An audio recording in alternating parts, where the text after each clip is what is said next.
Assalamualaikum warahmatullahi wabarakatuh. Selamat pagi anak-anakku semua. Berjumpa lagi dengan Pak Bakti dalam video pembelajaran pendidikan agama Islam. Khususnya pada video ini untuk kelas 1 ya. Sebelum kita memulai pembelajaran pada pagi hari ini, marilah kita berdoa dulu. Agar apa? Agar apa yang kita pelajari pada pagi hari ini diberi kemudahan oleh Allah Subhanahu wa Ta'ala, sehingga ilmu yang kita dapat bisa bermanfaat untuk kita maupun untuk orang lain. Mari kita berdoa terlebih dahulu bersama-sama. Bismillahirrahmanirrahim. Rabbi zidni ilma warzuqni fahma.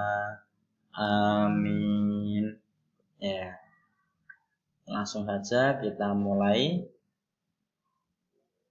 Pada kesempatan ini Pak Bakti akan menjelaskan tentang pelajaran 5. Cinta Nabi dan Rasul. Sebelum mulai pada materi pokok, anak-anak siapkan juga buku paket, buku catatan, dan alat tulisnya.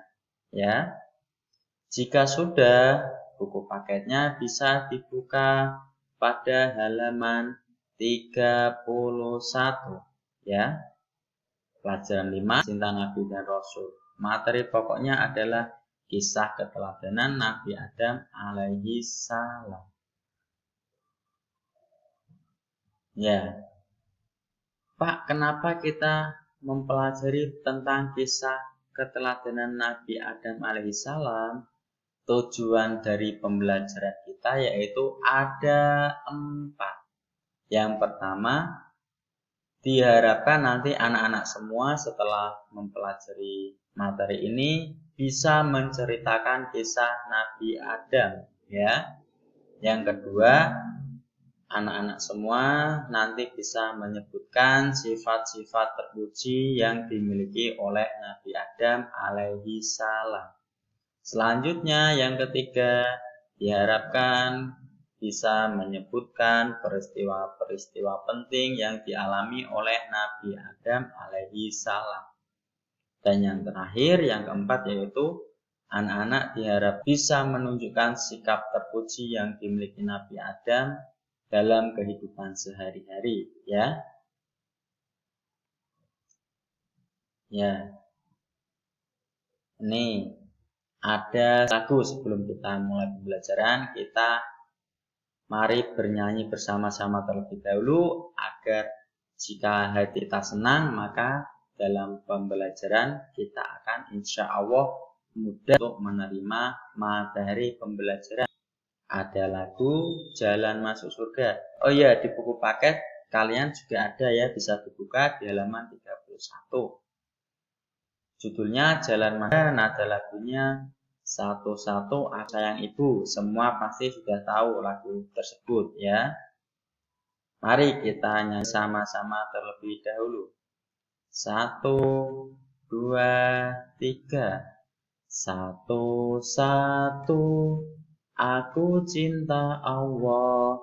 2 cinta Rasulullah. 3 cinta orang tua. 1, 2, 3 jalan masuk surga. Semuanya suaranya bagus-bagus ya. Ya, langsung saja kita sudah bernyanyi-nyanyi. Mari kita mulai kepada materi pokok kita pada pagi hari ini. Pengertian Nabi dan Rasul Allah. Apa itu Nabi dan Rasul? Siapa yang tahu? Ya, benar. Nabi dan Rasul itu adalah sama-sama utusan Allah Subhanahu wa Ta'ala. Nabi dan Rasul itu adalah makhluk Allah. makhluk ciptaan Allah. Nabi dan Rasul mereka mengajar akhlak mulia kepada para umatnya pada masanya sendiri-sendiri ya. Terus yang ketiga, agar manusia hidup selamat dan bahagia di dunia dan akhirat. Jadi, Nabi dan Rasul itu adalah utusan Allah. Oh iya, mereka bagaimana mengajar akhlak mulia? Itu melalui wahyu. Wahyu yang diturunkan oleh Allah, yang diberikan melalui malaikat Jibril kepada para nabi dan rasul. Pak, wahyu itu apa? Mungkin masih ada yang belum tahu ya. Ya, Pak Dwi jelaskan sedikit. Wahyu itu adalah tuntunan atau pedoman atau petunjuk yang diberikan oleh Allah untuk para nabi dan rasul, yang berisi tentang ajaran-ajaran mulia, ajaran-ajaran akhlak mulia, dan ditujukan kepada para manusia agar hidupnya selamat dunia dan akhirat. Siapa yang ingin selamat hidup di dunia dan akhirat? Tunjuk tangannya. Ya, semuanya pasti ingin agar hidupnya selamat dan bahagia di dunia dan akhirat. Ya, itu kan dari Nabi dan Rasul. Kita lanjut kepada yang selanjutnya yaitu perbedaan. Sekarang perbedaan, tadi sudah pengertian Nabi dan Rasul. Sekarang perbedaan Nabi dan Rasul. Mungkin ada yang bertanya, Pak, kok ada perbedaan Nabi dan Rasul? Kan sama-sama makhluk ciptaan Allah. Ya, bagus sekali kalau mungkin ada yang bertanya seperti itu ya. Jadi walaupun Nabi dan Rasul itu sama-sama makhluk Allah dan sama-sama menerima wahyu dari Allah, ingat ya, wahyu tadi adalah tuntunan atau pedoman tentang ajaran akhlak mulia yang diberikan oleh Allah kepada Nabi dan Rasul. Tapi mereka tetap berbeda. Dan apa bedanya? Kita lanjutkan ya. Bedanya adalah Nabi itu menerima wahyu dari Allah Subhanahu wa taala untuk dirinya sendiri. Ya. Sedangkan Rasul menerima wahyu dari Allah Subhanahu wa taala untuk dirinya sendiri dan disampaikan kepada umatnya.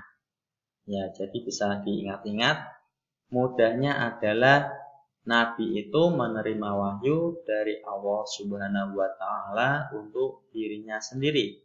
Sedangkan Rasul menerima wahyu selain untuk dirinya juga untuk umatnya. Itu ya. Nanti kalau misal ada soal seperti itu, kalian harus sudah bisa menjawab ya, karena sudah Pak Bakti jelaskan. Selanjutnya adalah tentang ya ini pokok materi kita pada hari ini ya. Tadi sudah ada pengantar sedikit tentang apa itu pengertian Nabi dan Rasul, perbedaan Nabi dan Rasul. Selanjutnya adalah kisah teladan Nabi Adam alaihi salam. Ya. Siapa yang tahu Nabi Adam sebelum Pak jelaskan? Ya, pintar. Adam adalah manusia pertama, ya betul sekali ya. Nabi Adam itu adalah manusia pertama dan beliau selalu taat kepada Allah Subhanahu wa taala dan beliau juga bertaubat ketika berbuat salah. Ini ya, ini salah satu sifat terpuji yang dimiliki oleh Nabi Adam yaitu bertaubat ketika berbuat salah ya. Sedikit Pak Bakti ceritakan kisah Nabi Adam sebentar ya. Nabi Adam adalah tadi manusia pertama yang diciptakan oleh Allah. Sebelumnya sudah ada makhluk yang diciptakan oleh Allah, misal saja malaikat dan iblis. Mereka semua hidup di surganya Allah Subhanahu wa Ta'ala, termasuk Nabi Adam. Tapi walaupun Nabi Adam diciptakan sesudah adanya malaikat dan iblis, tetapi Allah memberikan keistimewaan kepada Nabi Adam alaihissalam. Apa keistimewaannya, Pak? Yaitu Nabi Adam diberi oleh Allah akal pikiran. Sehingga Nabi Adam lebih pintar karena memiliki akal pikiran. Pada suatu saat Allah mengumpulkan semua penghuni surga. Ada malaikat, ada iblis, dan juga Nabi Adam. Malaikat ditanya oleh Allah. Allah memberikan beberapa benda. Malaikat disuruh menyebutkan nama benda tersebut, tetapi malaikat tidak bisa. Setelah itu Allah menyuruh Nabi Adam untuk menyebutkan nama benda-benda tersebut, dan Nabi Adam bisa menyebutkan semuanya. Nah, itulah perbedaannya karena Nabi Adam memiliki akal. Sehingga Allah berfirman agar para malaikat itu bersujud kepada Nabi Adam.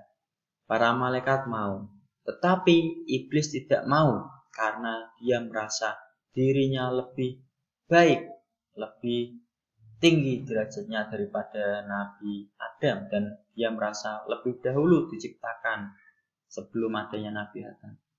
Akhirnya Allah marah kepada iblis dan menyuruh iblis untuk keluar dari surga. Karena merasa tidak terima, telah diusir oleh Allah karena sebabnya adalah Nabi Adam, maka iblis berusaha terus-menerus untuk menghasut, untuk menggoda Nabi Adam agar Nabi Adam keluar dari surga seperti dirinya. Dan seiring berjalannya waktu, iblis berhasil menghasut Nabi Adam, yaitu adalah Nabi Adam tergoda untuk memakan buah kuldi, buah yang dilarang oleh Allah. Setelah memakan itu, Nabi Adam akhirnya diberi hukuman oleh Allah. Walaupun setelah berbuat salah, Nabi Adam langsung bertaubat, tapi tetap Allah memberikan hukuman kepada Nabi Adam, yaitu Nabi Adam diturunkan ke bumi. Ya, itu sedikit kisah tentang Nabi Adam. Ya, selanjutnya, nah ini di buku paket kalian juga bisa dibuka di halaman 31 ya. Amati gambar di bawah ini. Coba kalian hubungkan dengan kisah keteladanan Nabi Adam atau sifat terpuji Nabi Adam. Kira-kira gambar tersebut menceritakan tentang apa? Ya, bisa ditulis di buku catatannya ya, untuk latihan kalian ya. Mungkin itu yang bisa Pak Bakti sampaikan. Sebelum Pak Bakti akhiri video pembelajaran ini, mari bersama-sama kita membaca hamdalah. Alhamdulillahirabbil alamin. Jika ada salah ucapan, Pak Bakti mohon maaf. Wassalamualaikum warahmatullahi wabarakatuh.